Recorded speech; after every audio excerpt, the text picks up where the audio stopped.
వాళ్ళు కళాకారులు కాదు, అయినా వాళ్ళ చేతులతో మట్టికే ప్రాణం పోస్తున్నారు. మట్టి ముద్దలతో అందమైన బొమ్మలను తయారు చేస్తున్నారు. ఆదిలాబాద్ అంటే ఒకప్పుడు రంజన్లే గుర్తొచ్చేవి, కానీ ఇప్పుడు ఆదివాసీయులు చేస్తున్న అద్భుత కళాఖండాలకు మార్కెట్లో మంచి గిరాకీ ఉంటుంది.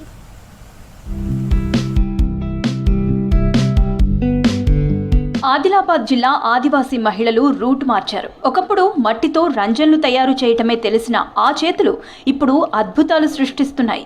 ఒకప్పుడు ఇక్కడ రంజన్లు మాత్రమే ప్రసిద్ధి. దీంతో సమ్మర్లోనే వీటి అమ్మకాలు ఉంటాయి. తర్వాత వీళ్ల చేతికి పని ఉండటం లేదు. ఆదివాసీ మహిళలకు మట్టితో అందమైన కళారూపాలు చేయటం నేర్పించారు అధికారులు. 50 మంది మహిళలకు నెల రోజుల పాటు శిక్షణ అందించారు. 21 రకాలకు పైగా వస్తువులను చేయటం నేర్చుకున్నారు మహిళలు. వీళ్ళు తాత ముత్తాత నుంచి ఇదే పని చేస్తున్నారు, కుమ్మరి పని. వీళ్ళకు డెవలప్మెంట్ కమిషన్ హ్యాండీక్రాఫ్ట్ ద్వారా ఐడెంటిటీ కార్డు ఇష్యూ చేయడం జరిగింది. ఆ ఐడెంటిటీ కార్డు ఉన్న వాళ్ళకి ఇక్కడ దీనిలో వర్క్షాప్లో తీసుకోవడం జరిగింది. అయితే వీళ్ళకు ఆల్రెడీ వీళ్ళు రంజన్ తప్ప వేరేది ఏం తయారు చేయడం లేదు కాబట్టి వీళ్ళ కొత్త డిజైన్స్ నేర్పియాలనే ఉద్దేశంతో కార్పొరేషన్ ఒక ప్రోగ్రామ్ ఇక్కడ కండక్ట్ చేయడం జరిగింది. డిజైన్ డెవలప్మెంట్ వర్క్షాప్ ఇది. అయితే దీనిలో ఇక 30 మంది ఆడవాళ్ళకు కొత్త డిజైన్స్లో ట్రైనింగ్ ఇవ్వడం జరుగుతుంది. ఇది కాకుండా మా కార్పొరేషన్ ఎగ్జిబిషన్స్ కండక్ట్ చేసి కూడా టీఏడిఏ అకామిడేషన్ ప్రొవైడ్ చేసి వాళ్ళకు ఇన్వైట్ చేస్తారు. అక్కడ తీసుకొచ్చి వీళ్ళ ప్రోడక్ట్ అమ్ముకోవాలి. ఆ విధంగా కూడా మార్కెటింగ్ ప్రొవైడ్ చేస్తుంది కార్పొరేషన్. ఇంట్లో అలంకరణ కోసం వాడే అందమైన వస్తువులు తయారు చేస్తున్నారు ఆదివాసీ మహిళలు.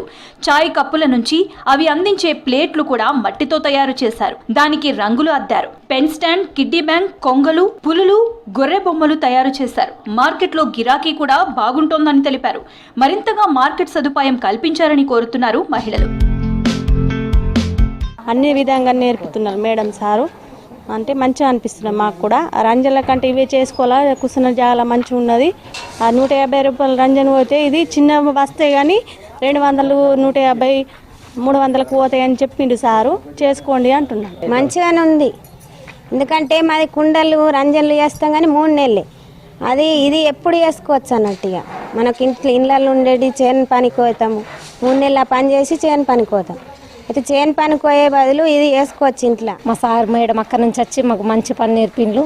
అన్నీ నేర్చుకున్నాం. కమలం పూలు, గొర్రెలు, ఏనుగులు, కుక్క బొమ్మలు, ఫ్లవర్స్, గైన్లో పెట్టే డిజైన్స్లు అన్నీ నేర్చుకున్నాం. పెయింటింగ్ అయితే మేమే చేసినామా అనిపిస్తుంది. అంటే అంత పెద్ద చేస్తారు అంతే రేటు ఉంది, ఇంత చిన్న చేస్తున్నారు కదా, మీరు మంచిగా నేర్చుకుంటే మంచిగా ఉంటుంది అని మేడం సార్ చెప్పింది. కుండలు తయారు చేసే మహిళలకు అద్భుతమైన నైపుణ్యం ఉందంటున్నారు నిపుణుడు మణి. అలాంటి నైపుణ్యం, కళను బయటికి తీసుకురావడానికి మట్టితో కళాఖండాలు తయారు చేయటానికి శిక్షణ ఇచ్చామన్నారు అధికారులు. ఒక సంవత్సరం పొడుగున వారికి ఉపాధి ఉండేటట్టుగా మేమేం చేస్తున్నామంటే ఒక ట్రైనర్ని పిలిపించాం బీహార్ నుంచి.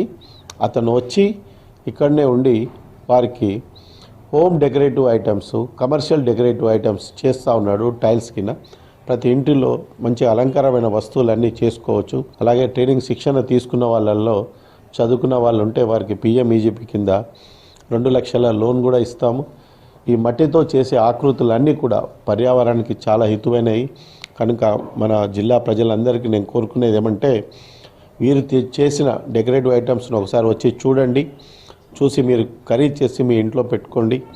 అట్లాగే ప్రతి పాఠశాలలో వీరితోని ట్రైనింగ్స్ కూడా ఇప్పియాలి. కళాఖండాలు తయారు చేస్తున్న మహిళలకు రుణాలు ఇప్పించి ప్రోత్సహిస్తోంది ప్రభుత్వం. మరింత మంది మహిళలు ట్రైనింగ్ తీసుకోవడానికి ఇంట్రెస్టింగ్గా ఉన్నారు.